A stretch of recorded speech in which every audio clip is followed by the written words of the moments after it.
Hey guys, what's going on? Nivens here. Time for your weekly rock wind-up, the first installment for the month of August, and he is free. Of course, getting you caught up to speed on the whole Randy Blythe situation, frontman for Lamb of God. Today should be returning to America, going to touch down, from what I understand, in New York.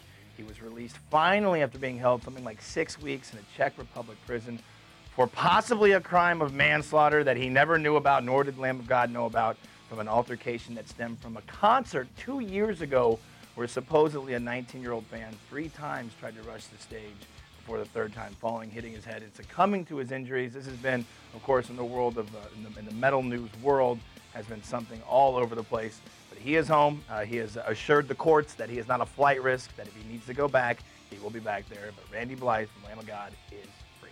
Well, a 15-disc Dio box set with singles planned for later on this month, and there's also talk of a tribute album coming out in 2013, of course, when Ronnie James Dio passed away.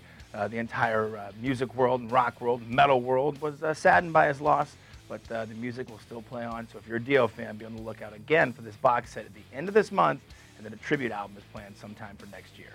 Well, the 6th film from Rob Zombie finally getting word on when it's going to be released and showcased. It's going to take place in September at the Toronto International Film Festival. Of course, Zombie's teaming up with Manson, and they're going to be in Topeka in October.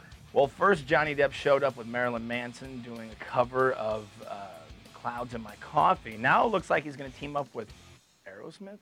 Seems to be the case. In fact, not only will Johnny Depp be teaming up with Aerosmith and Steven Tyler, but so will Carrie Underwood. Of course, is a mega hottie that is in the country world, but whatever, she's good looking. So that's what's happening with Aerosmith if you're a fan. And speaking of aging rockers, Rolling Stones, who I'm a huge fan of, we're going to be having a documentary coming to HBO later on this year. Of course, the Stones are celebrating 50 years in the world of rock and roll, and the way I look at it, they were pretty much the very first true punk band that was out there.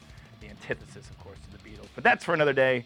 I am Nivens. Thank you very much for tuning in to your weekly rock wind-up. Of course, tonight you got Drowning Pool at the Voodoo Lounge, showcasing the new lead singer, Jason Marino. So if you're heading up there, I'll see you then.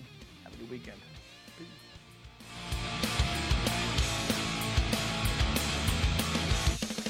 You get loud sometimes. Got my ass itching all crazy like and whatnot.